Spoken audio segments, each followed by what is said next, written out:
Hello, my dear students of grade 7. How are you? I hope you all will be fine. Here's your teacher, Mrs. Navla, for the subject of English vocabulary. Today, we are going to study unit number 4 from the English vocabulary workshop book. The title of this unit is Coyotes in Legend and Myth. First of all, we will read the main text. Later, we will solve one exercise. The main text you can find on pages 50 and 51 of your English vocabulary workshop book. In some of the most spirited Native American myths and legends, the main character is a trickster figure named Coyote. In these tales, Coyote is nearly always controversial, inspiring both admiration and disapproval. Sometimes he is wily and ingenious, while at other times he plays the buffoon. At first glance, such paradoxes may seem bewildering. But Coyote's great achievement as a mythical figure is to break the orthodox mold. In the end, he cannot be easily classified. It is usually fruitless to predict how Coyote will behave in any given situation. He is a virtual bundle of contradictions. He is simultaneously a clown, a rebel, and a wayward troublemaker.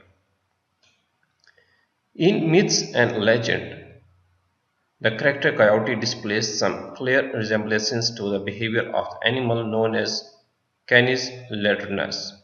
Like coyotes in real life, the story character is nearly always hungry. One of his primary concerns is to procure food to fill his belly.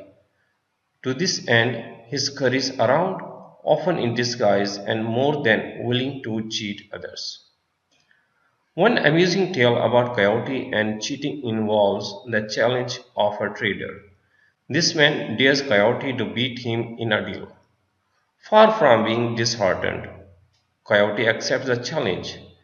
He tells the man, though, that he needs to return home to collect his cheating medicine. Coyote will. Now, this is page number 51. Coyote will need to borrow the trader's horse. Also, to make the horse comfortable, he will need to borrow the trader's clothes. Eagerly, the trader gives in to these requests. As Coyote rides off into the distance, the trader, who had hoped to inflict a defeat on Coyote, is left mortified and wincing with shame. In another tale, an opponent turns the tables on Coyote, bearing out the truth of the old adage, set a thief to catch a thief. As often in trickster tales, Coyote has forged an alliance with his friend Ectom, or spider. The two friends admire a beautiful rock named Aya. Coyote places his own blanket on the rock as a gift. When the weather turns colder, however, Coyote reclaims the blanket despite Ectom's warnings. After Coyote refuses to return the blanket, Aya turns hostile. Rolling through the woods, he pursues the two friends. Finally, Ectom dashes down a hole to escape, abandoning Coyote. Aya then rolls over Coyote, flattening him out like a rug. The trickster has been beaten, at least so it appears. Coyote is never permanently defeated, however. In Native American legends and myths, he always has the power to return to life. In fact, many of these stories present Coyote as the creator of the world. In these tales, he fashions the universe from the void and makes people out of mud. Coyote is also featured as a culture hero who steals fire and gives it to human beings. This dimension of Coyote parallels the most famous deed of the Greek mythological hero Prometheus, who was punished by the gods for his theft of fire. In fact, Coyote as a trickster resembles many of the best known figures of the world mythology, such as Loki in northern Europe, the fox Reynard in medieval France, the Japanese kitsune or seven-tailed fox, and the trickster creator figure of Raven, who is also a hero in many Native American tales. Now we are going to do an exercise of choosing the right word from page number 55 to 56. For each of these sentences, we have two options. After reading the full sentence, we will see which word seems very appropriate. The right word definitely will be underlined or circled. Number 1. When his army seemed virtually defeated by the British, George Washington crossed the Delaware and won a victory. Number 2. A cold spell in December inflicted heavy losses on the Florida citrus crop. Number 3. I still wince when I think of the two errors that cost us the championship. Number 4. I could see from the bewildered expression on the child's face that he was lost. Number 5. Because I no longer go to high school, my student bus pass has been voided. Number 6. The scrappy coach's spirited pep talk lifted the team out of its losing season blues. Number 7. It is hard not to be a little disheartened when your favorite team is in the cellar 2 weeks before the playoffs, I replied. Number 8. In high school, students should procure training in basic skills that they will need in order to get good jobs as adults. Number 9. We are going to form a broad alliance among all the groups that are working to improve life in our community. Number 10.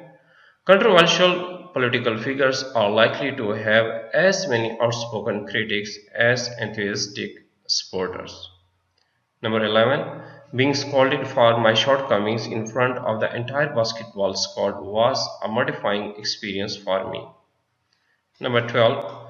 Instead of being hostile, why don't you try to show some friendliness to those newcomers? Number 13.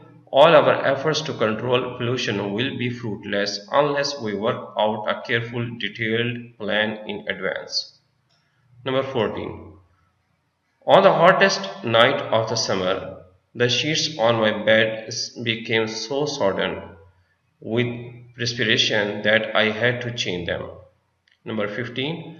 Our supervisor acts calm most of the time, but we have learned that he has a very inflammable temper. I will repeat. Our supervisor acts calm most of the time, but we have learned that he has a very inflammable temper. Now we are going to do an exercise, rather that is a continuity of the previous exercise on page number 58. Here is our question number 16. From the deck of the starship, they gazed in awe at the empty black void of the outer space. Number 17. Malignant gossip has unjustly damaged their reputation. Number 18. I can understand that you want to be witty and amusing, but try not to make people think you are a mere buffoon. Number 19. For this job, we hope to hire people who have a spirited and upbeat attitude, not ones who are drab and dull. Number 20. Though her views about the role of women in society are far from orthodox, even conservatives and traditionalists listen to them. Number 21.